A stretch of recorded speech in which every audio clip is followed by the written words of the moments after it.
Quer dar um mergulho nas leituras?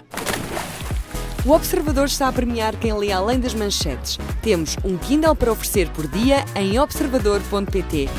15 dias, 15 Kindles. Assine hoje o Observador com mais de 45% de desconto e habilite-se a ganhar. Assinar o Observador nunca soube tão a férias.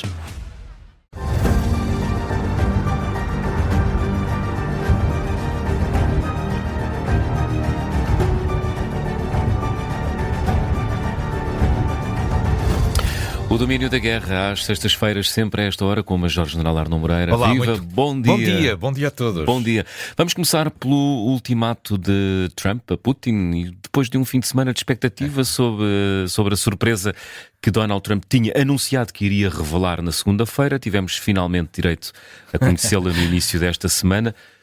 Trump pareceu distanciar-se de Putin, aproximar-se de Kiev e até lançou o tal ultimato de 50 dias à Federação Russa para esta se empenhar seriamente em negociações de paz para resolver a guerra na Ucrânia. Que surpresa foi esta e que desenvolvimentos se podem agora esperar? Esta foi uma surpresa porque ela tinha sido anunciada como sendo uma surpresa. No entanto, havia já dados sobre a mesa, já um conjunto de factos que permitiam perceber que Trump iria inclinar o tabuleiro mais uma vez para um dos lados. Desta vez foi para o lado ucraniano. Bom, era indisfarçável a frustração de Donald Trump em relação a Vladimir Putin. Quer dizer, já não havia maneira de encontrar desculpas para aquilo que era visível à comunidade internacional, é que esta influência que Donald Trump dizia ter sobre Vladimir Putin, na verdade não existia e não servia para nada. E, portanto, começava a ser embaraçante para Trump os próprios telefonemas com Vladimir Putin. Ele terá feito cerca de meia dúzia de telefonemas. Ele até parece muito a revelar alguma candura quando explica como é que estes telefonemas se processavam. Portanto, a conversa era sempre muito agradável. Ele, no final, ficava convencido que a Federação Russa queria a paz e que estavam reunidas as condições para um cessar-fogo e para se chegar a um acordo de paz, e quando ligava à televisão à noite, mais uma cidade ucraniana bombardeada. Portanto, enfim, isto tem um certo romantismo, esta descrição, mas na verdade correspondia um bocadinho àquilo que era a sensação que todos nós tínhamos. Sim. As conversas eram todas sempre muito simpáticas, mas não se adiantava nada relativamente à flexibilização da posição da Federação Russa para permitir um entendimento sobre a Ucrânia. Bom, porquê é que esperámos, porquê é que esta surpresa durou um fim de semana inteiro? Porque não estavam reunidas as condições para que Trump pudesse fazer este anúncio. Isto é, Trump precisava do secretário-geral da NATO em Washington. E isso só poderia ocorrer na segunda-feira. E, portanto, para poder montar toda esta cenografia do anúncio da surpresa, teve que manter-nos em expectativa durante todo o fim de semana. Bom, porque é que a presença de Rutte era importante em Washington? Porque isso reforçava duas mensagens por parte de Donald Trump. Primeira mensagem era a mensagem perante Vladimir Putin de que estava a falar a sério e que a NATO ia passar a ser mais envolvida no processo de distribuição e de aumento das capacidades de defesa da Ucrânia. E, portanto, precisava para isso de ter o secretário-geral da OTAN para dar mostrar a Moscovo que estava a falar a sério e queria envolver a OTAN também neste processo. Mas precisava de Rutte também por outra coisa, para a sua manobra interna, que era mostrar que os aliados da NATO estavam disponíveis a comprar equipamento norte-americano para depois ser entregue à Ucrânia. Portanto, a presença de Rutte tinha, digamos, estas duas componentes. Uma componente externa para reforçar a sua mensagem em relação a Moscovo e uma mensagem interna para mostrar que, afinal, os aliados estavam disponíveis para comprar equipamento norte-americano. Bom, quanto ao conteúdo, isto foi quanto à forma, mas depois quanto ao conteúdo. O conteúdo foi talvez menos claro, mas isso é muito natural na comunicação de Trump. Isto é, ele não conseguiu explicar, por exemplo, porque é que, se a Federação Russa não se empenhar seriamente nas negociações, porque é que são precisos 50 dias para isto? A questão do prazo foi uma questão que até agora não ficou suficientemente esclarecida. O final dos 50 dias é início de setembro. Sim, mas não ficou esclarecido. Os 50 dias foi uma lógica que nos escapou. O que era normal nos discursos de Trump é os 15 dias. Os 15 dias é que é o seu padrão temporal das ameaças. Ou as 24 horas, quando era candidato, dizia que ia acabar com a guerra em 24 horas. Na verdade, os 50 dias ficaram aqui um bocadinho por explicar. Dá a sensação que Trump está a dar aqui uma oportunidade a Putin para preparar o terreno de eventuais anúncios, dar-lhe maior flexibilidade para se organizar aqui uma manobra da Federação Russa para resolver este imbróglio. Bom, depois Trump anunciou isto claramente, que os Patriot iriam chegar em grandes quantidades à Ucrânia. Bom, e disse que os europeus iriam pagar isso e o pacote de armas norte-americano. Agora, entramos aqui numa zona muito cinzenta, que tem a ver com os sistemas de armas norte-americanos e a sua necessidade na Ucrânia. Bom, qual é a perspectiva europeia também sobre isto? É que não vão comprar tudo americano. Isto é, não obstante os Estados Unidos terem capacidade de fabricar e de fornecer, os europeus só vão comprar aos norte-americanos aquilo que for considerado essencial para as capacidades da Ucrânia. Portanto, Donald Trump, mais uma vez, alargou o seu discurso para a sua base eleitoral e para os norte-americanos, mas, na verdade, não vai ser exatamente assim que vai acontecer. O que vai acontecer é que há um conjunto de sistemas norte-americanos para os quais não existe substituição. Os Patriot não têm nenhuma substituição no mercado europeu. Portanto, nós vamos ter que comprar sistemas Patriot. Falou Donald Trump, para exagerar também aqui um bocadinho as coisas e o volume do negócio, logo em 17 sistemas. Bom, na verdade não vai haver 17 sistemas comprados para a Ucrânia, porque os europeus não têm dinheiro para comprar 17 sistemas e não estão interessados em comprar 17 sistemas. Bom, porque é que havia esta coisa dos 17 sistemas? Bom, os 17 sistemas apareceu aqui para empolar tudo isto. Nós, na verdade, o que é que nós sabemos? Sabemos que em 2022 a Suíça encomendou à Raytheon, uma empresa, 5 sistemas Patriot para serem entregues a partir de 2026, entre 2026 e 2028. O que aconteceu esta semana é que a Suíça recebeu uma nota da fábrica a dizer que afinal não vão ser entregues. Estes sistemas vão ser desviados para a Ucrânia. Bom, então, mas se eles só vão ser entregues em 2026, como é que eles vão já para a Ucrânia? E é que entram os países europeus. Os países europeus vão temporariamente, provavelmente, prescindir de alguns seus sistemas Patriot, vão enviá-los para a Ucrânia com grau de urgência e depois irão receber os que estavam previstos para serem entregues na Suíça para substituir estes sistemas. Portanto, esta é que é a manobra dos Patriot. Tudo o resto, enfim, é para encher um bocadinho jornais e também para alimentar as narrativas depois internas que servem para cada um. Bom, quais são os dois aspectos a reter da comunicação de Trump? Há dois, do meu ponto de vista. Primeiro é a NATO.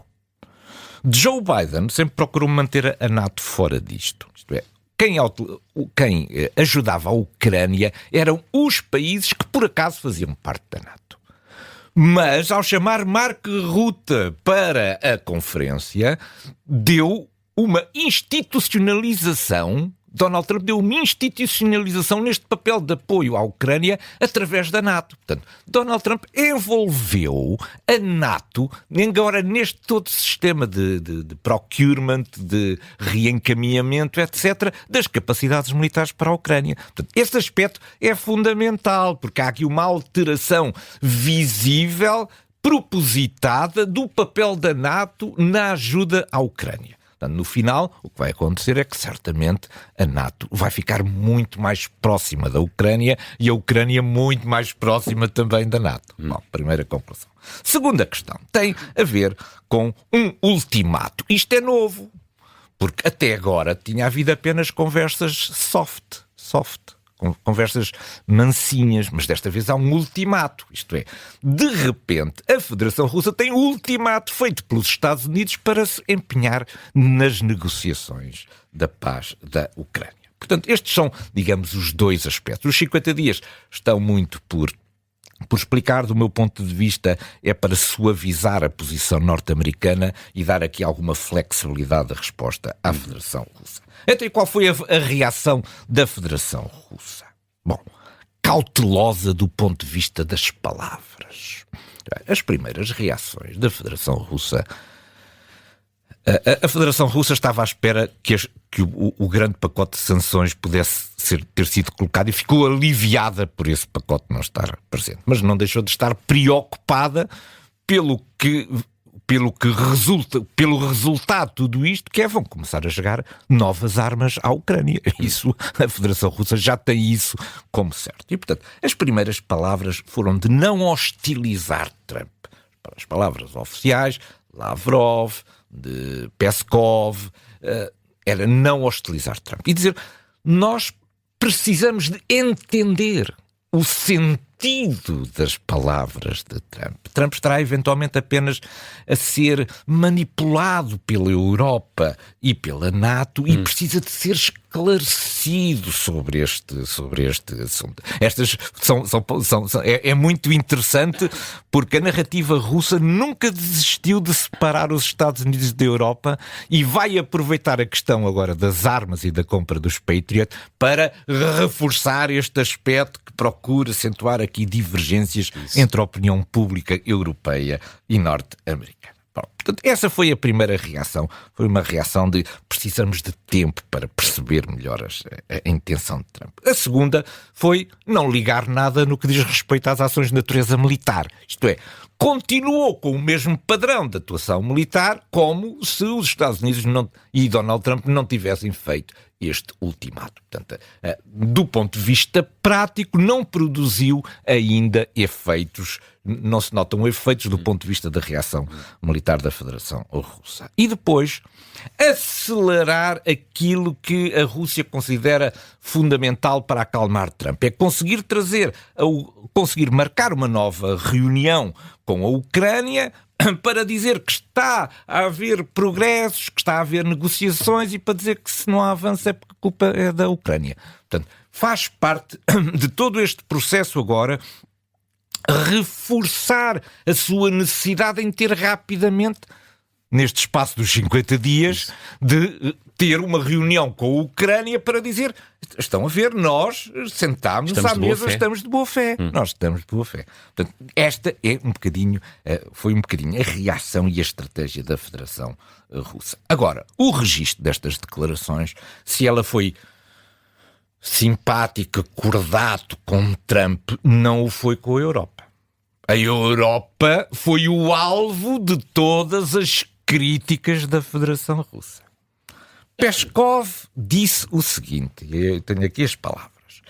O Sr. Merz, portanto o chanceler alemão, é um determinado proponente de uma confrontação em todas as frentes e de uma mobilização agressiva da Europa. Ui. E Lavrov o que disse? Lavrov disse também outra coisa extraordinária. A Alemanha, a França e o Reino Unido estão a preparar a Europa para a guerra. Uma guerra direta contra a Rússia. Portanto, a Rússia não tem nada a ver com isto, já apagou a história toda anterior desde 2008 e da Geórgia e reinicia aqui um novo capítulo da história. O contador da história, O contador da história foi reinicializado outra vez. E, portanto, é isto que nós temos. Temos uma coisa muito importante a assinalar esta semana. Talvez devêssemos ter dado mais atenção a isso. O chanceler Merz e Keir Starmer assinaram um acordo de defesa que é quase que tem quase cláusulas de apoio mútuo na defesa. Isto é, se um desses países for atacado, o outro sente-se na obrigação de ir em seu auxílio. Isto é, a Europa começa a tecer também, já do ponto de vista bilateral, um conjunto de relações na área da defesa de apoio mútuo entre si. A Federação Russa não deve ter gostado nada desta aliança entre o Reino Unido e a Alemanha. Fomos surpreendidos esta semana, Major-General, com uma escalada nas tensões entre a Síria, os drusos e Israel. Aliás, Israel chegou mesmo a bombardear o quartel-general das forças sírias em Damasco.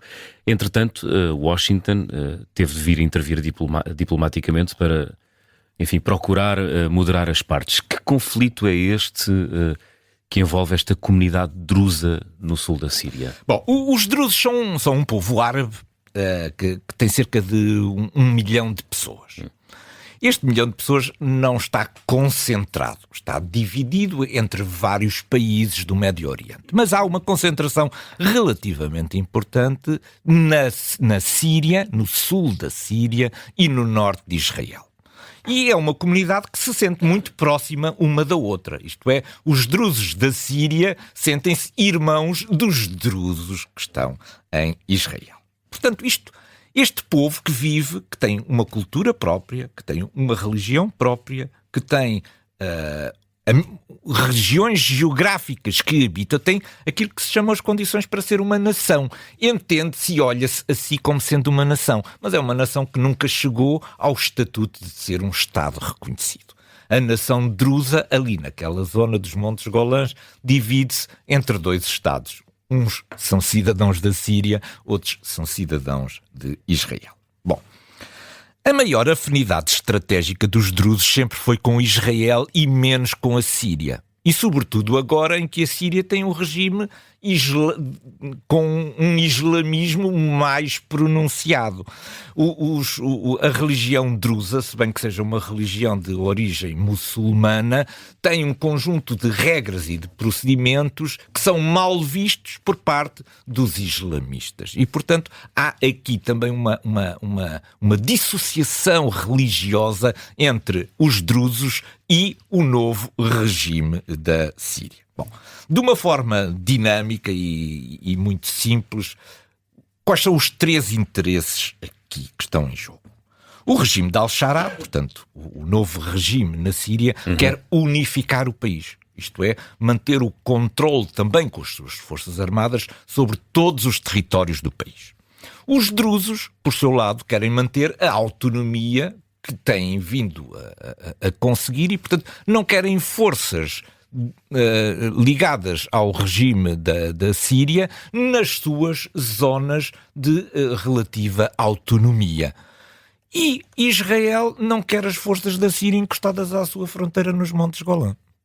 Ou seja, estas são as 3 grandes dinâmicas que este conflito contempla. O que é que aconteceu? O que aconteceu foi que um conflito que existiu no início da semana entre tribos beduínas e drusos deu uma oportunidade ao regime da Síria para deslocar forças militares para dentro da área drusa no sul da Síria. Isto foi visto por Israel como uma alteração dos equilíbrios de poder na zona. E daí a sua reação, porque a Israel, esta comunidade drusa no sul da Síria, dá imenso jeito do ponto de vista geoestratégico, porque é uma espécie de uma zona tampão entre as forças da Síria e as forças de Israel que estão nos Montes Golã. E, portanto, foi em socorro dos drusos. Além de ser o protetor dos drusos em Israel, agora transformou-se também no protetor dos drusos na Síria. A reação de Israel é que foi surpreendente. A mim também me surpreendeu, porque isto me parecia um conflito de natureza mais local, que podia ser resolvido a esse nível, mas Israel resolveu escalar para o Estado-Maior-General das Forças Armadas, bombardeando em Damasco o quartel-general das Forças Armadas. Portanto, para mim foi uma surpresa, digamos, esta escalada para este nível, e foi isso que basicamente assustou os Estados Unidos, que têm esperança em conseguir que a Síria e Israel acabem por assinar um entendimento que garanta uma certa paz e estabilidade entre os dois. Muito bem, vamos à nossa cortina de fumo.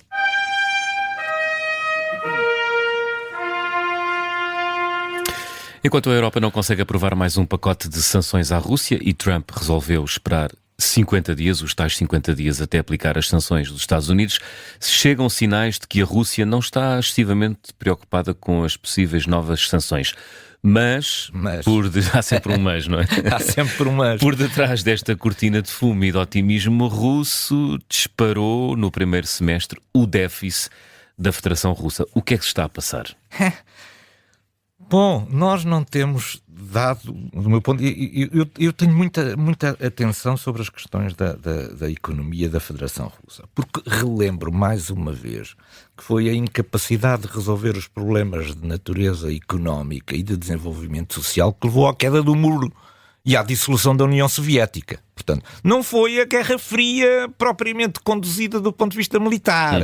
Foi o conjunto de condições de natureza económica que tornou insustentável a União Soviética. O chamado colapso. Exatamente. E a Federação Russa aproxima-se também desse momento. Ainda não sabemos em que altura do tempo, mas aproxima-se. E os indicadores estão todos. Hoje estive a ler de manhã a imprensa russa.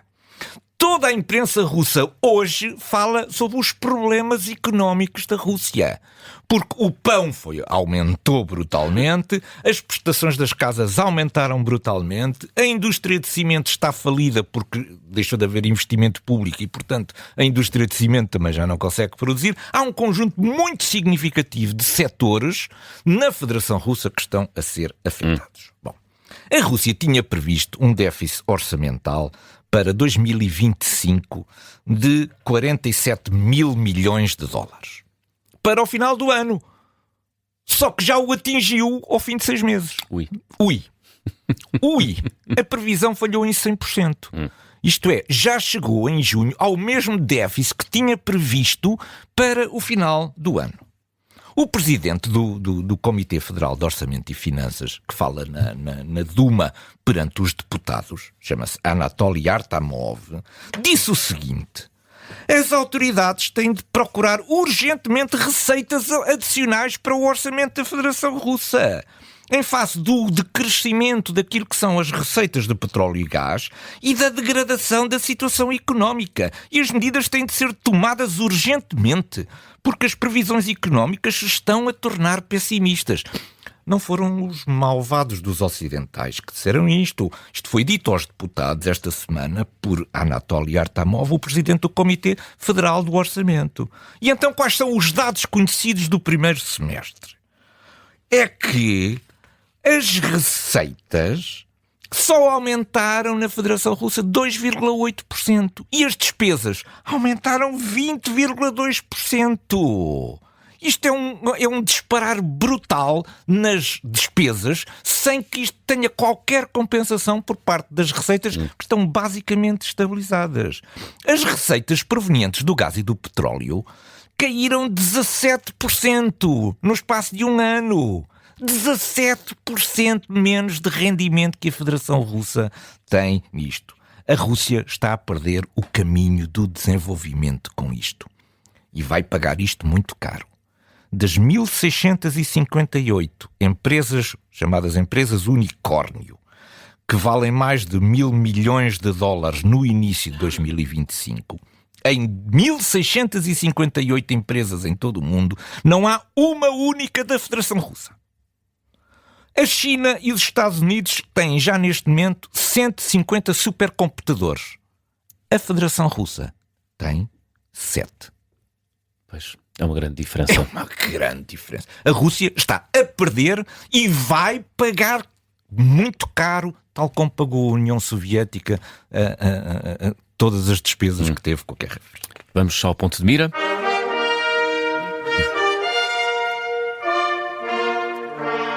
E o nosso ponto de mira coloca-se hoje sobre a Eslováquia de Robert Fico, que bloqueou o 18º pacote de sanções que a União Europeia pretendia aplicar a Moscovo.